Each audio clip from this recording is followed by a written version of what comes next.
Mencapai Indonesia Merdeka. Ringkasan visi misi Bung Karno ini berdasarkan mencapai Indonesia Merdeka dalam Insinyur Soekarno di bawah bendera revolusi Jakarta. Panitia penerbit di bawah bendera revolusi 1964 jilid pertama cetakan ketiga. Seperti diungkapkan di bagian awal karya ini, Soekarno menulisnya di Pangalengan pada 30 Maret 1933. Pangalengan, suatu kota kecil pegunungan di sebelah selatan kota Bandung. Sekembalinya dari tur ke Jawa Tengah, membangkitkan rakyat sejumlah 89.000 orang. Soekarno bervakansi beberapa hari di sana, melepaskan kelelahan badan. Ia sendiri menyebut karyanya sebagai risalah, juga Flugschrift, yang dua-duanya berarti karangan ringkas, brosur, atau pamflet. Risalah ini ditujukan kepada orang yang harus menjejakkan kaki di gelanggang perjuangan, agar tidak terlalu tebal dan terlalu mahal, hanya garis-garis besar saja yang dikemukakan. Misalnya pasal di seberang jembatan emas, kurang jelas, sehingga akan dipaparkan lebih rinci dalam karya lain. Di luar pengantar yang tanpa subjudul, risalah ini terdiri dari 10 subjudul. 1. Sebab-sebab Indonesia tidak merdeka. 2. Dari imperialisme tua ke imperialisme modern. 3. Indonesia tanah yang mulia.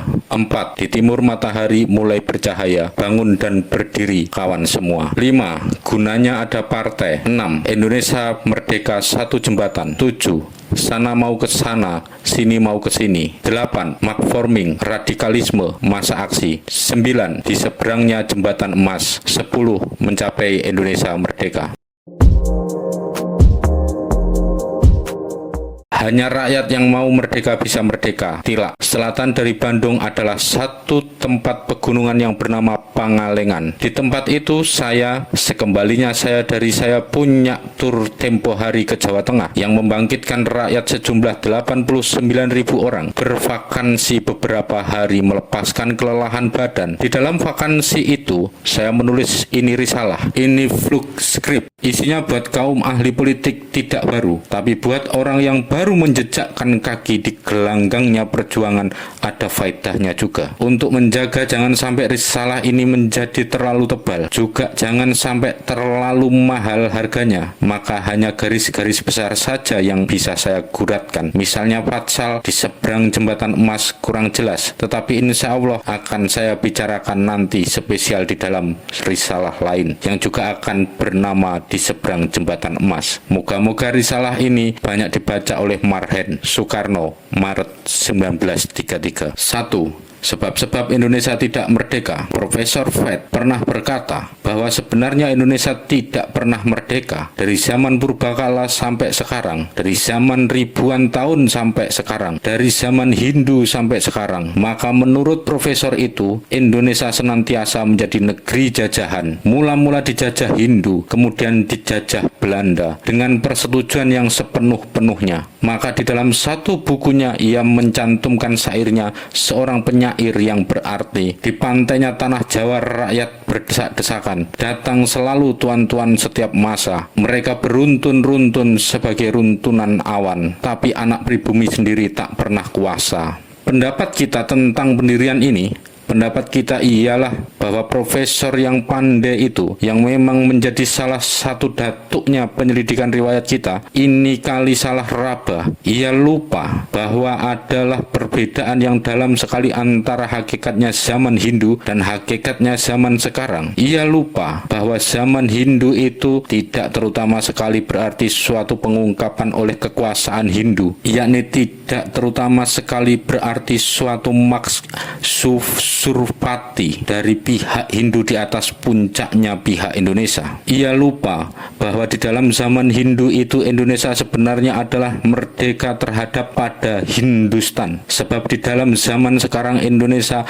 adalah tidak merdeka terhadap pada negeri Belanda. Merdeka terhadap pada Hindustan, toh raja-raja zaman purbakala itu mula-mula bangsa Hindu. Toh kaum ningrat zaman purbakala itu mula-mula bangsa Hindu. Toh kekuasaan zaman zaman purbakala itu ada di tangannya orang-orang Hindu. Toh das, rakyat jelata zaman purbakala itu diperintah oleh orang-orang bangsa Hindu. Ya, merdeka terhadap pada Hindustan. Oleh karena kaum yang kuasa di dalam zaman Hindu itu tidaklah terutama sekali kaum usupator, tidak terutama sekali kaum perebut kekuasaan, tidak terutama sekali kaum penjajah. Mereka bukanlah kaum yang merebut kerajaan, tetapi mereka sendirilah yang mendirikan kerajaan di Indonesia. Mereka yang menyusun setat Indonesia yang tadinya tidak ada setat Indonesia. Mereka menemukan masyarakat Indonesia tidak sebagai suatu masyarakat yang sudah berupa negeri, tetapi suatu masyarakat yang belum ketinggian susunan. Mereka mendirikan di sini suatu keadaan, suatu kultur yang bukan suatu kultur dari atas, bukan suatu imperialitas kultur, tetapi suatu kultur yang hidup dan subur dalam masyarakat Indonesia. Mereka punya perhubungan dengan Hindustan bukanlah perhubungan kekuasaan, bukanlah perhubungan pemerintahan, bukanlah perhubungan Marx, tetapi ialah perhubungan peradaban, perhubungan kultur. Raja-raja zaman perhubungan itu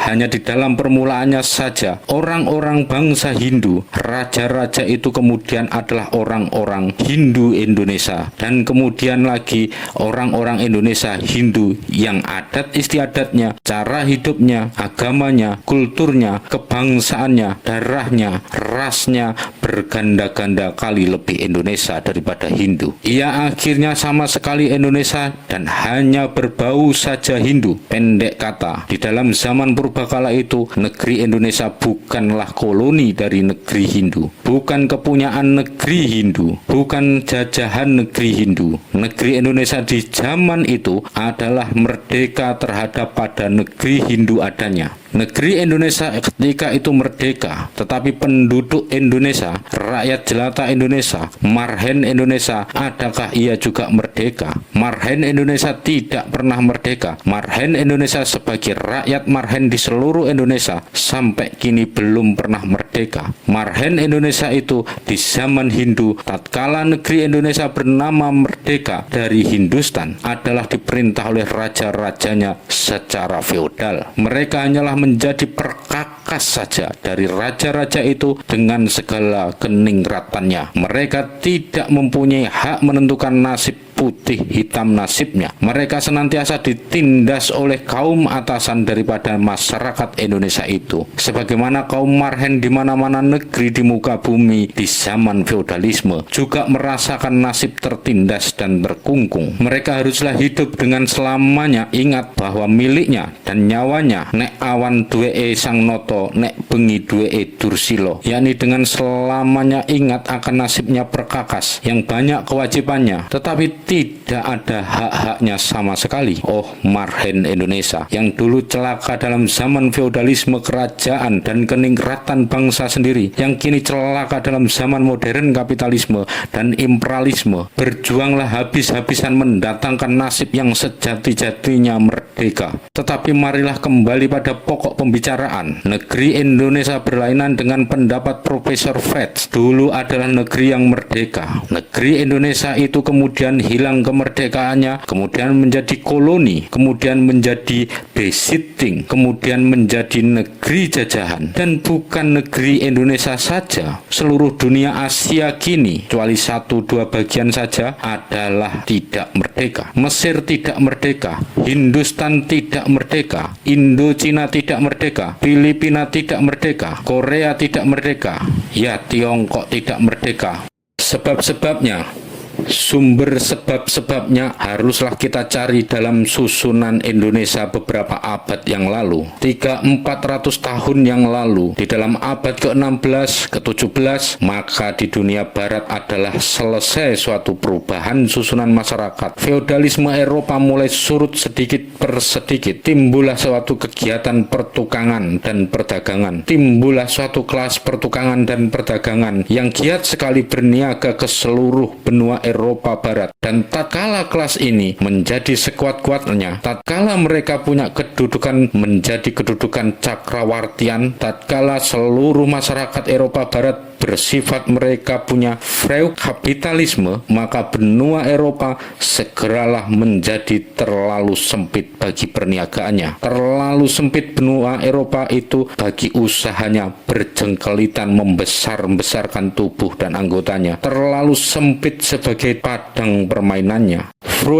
Kapitalisme itu, maka timbullah suatu nafsu, suatu stelsel mencari padang-padang permainan di benua-benua lain, terutama sekali benua timur, benua Asia. Masih kecilnya imperialisme ini pada waktu itu, jauh lebih kecil daripada imperialisme modern di zaman sekarang. Entoh dunia timur waktu itu tiada kekuatan sedikit pun jua untuk menolak imperialisme yang masih kecil itu. Di manakah kekuatan Hindustan? Di manakah kekuatan Filipina? Di manakah kekuatan Indonesia? Di manakah kekuatan masyarakat Indonesia yang dulu katanya mempunyai kerajaan-kerajaan gagah sentosa seperti Sriwijaya, seperti Mataram ke-1, seperti Majapahit, seperti Pajajaran, seperti Bintoro, seperti Mataram kedua. Masyarakat Indonesia khususnya, masyarakat Asia umumnya pada waktu itu kebetulan sakit. Masyarakat Indonesia pada waktu itu adalah suatu masyarakat intransformatif, yakni suatu masyarakat yang sedang asik berganti bulu. Feodalisme kuno yang terutama sekali feodalismenya Brahmanisme yang tidak memberikan jalan sedikit pun jua pada rasa kepribadian, yang menganggap raja beserta bala keningratannya sebagai titisan dewa dan menganggap rakyat sebagai perkakas melulu daripada titisan dewa itu. Feodalisme kuno itu dengan perlahan-lahan didesak oleh feodalisme baru, feodalisme keislaman yang sedikit lebih demokratis dan sedikit lebih memberikan jalan pada rasa kepribadian. Pertempuran antara feodalisme kuno dan feodalisme baru itu, yang pada lahirnya misalnya berupa pertempuran antara Demak dan Mojopahit atau antara Banten dan Pajajaran. Pertempuran antara feodalisme kuno dan feodalisme baru itulah seolah-olah membuat badan masyarakat menjadi demam dan menjadi kurang tenaga. Memang tiap-tiap masyarakat intransformatif adalah seolah-olah demam, dan memang tiap-tiap masyarakat yang demikian itu adalah abnormal, lembek, kurang tenaga. Lihatlah misalnya demamnya atau lembeknya masyarakat Eropa di zaman abad pertengahan, tatkala masyarakat Eropa pada waktu itu intransformatif dari feodalisme ke kapitalisme. Lihatlah demamnya masyarakat Eropa itu juga 1,5 abad yang lalu tatkala ngelungsungi dari kapitalisme ke modern kapitalisme. Lihatlah demamnya masyarakat Tiongkok sekarang yang juga sedang berganti bulu masuk ke tingkat kapitalisme. Tubuh masyarakat memang tidak beda dari tubuh manusia, tak beda dari suatu tubuh yang hidup yang juga tiap-tiap saat perubahannya membawa kesakitan dan kekurang tenagaan. Herankah kita kalau masyarakat Indonesia yang pada waktu datangnya imperialisme dari barat itu kebetulan ada di dalam keadaan transformasi, tak cukup kekuatan untuk menolaknya. Kalau imperialisme barat itu segera mendapatkan kedudukan di dalam masyarakat yang sedang bersakit demam itu, kalau imperialisme barat itu segera bisa menjadi cakrawarti di dalam masyarakat yang lembek itu, satu persatu negeri-negeri di Indonesia tunduk pada cakrawarti yang baru itu. Satu persatu negeri-negeri itu lantas hilang kemerdekaannya. Satu persatu negeri-negeri itu lantas menjadi kepunyaan Ostindik Company. Indonesia yang dahulunya, undang Profesor Fett, adalah Indonesia yang merdeka, perlahan-lahan menjadi Indonesia yang semua daerahnya tidak merdeka. Rakyat Indonesia yang dahulu berkeluh kesah memikul feodalisme kerajaan dan keningratan bangsa sendiri, kini akan lebih-lebih lagi berkeluh kesah memikul berkah-berkahnya stelsel imperialisme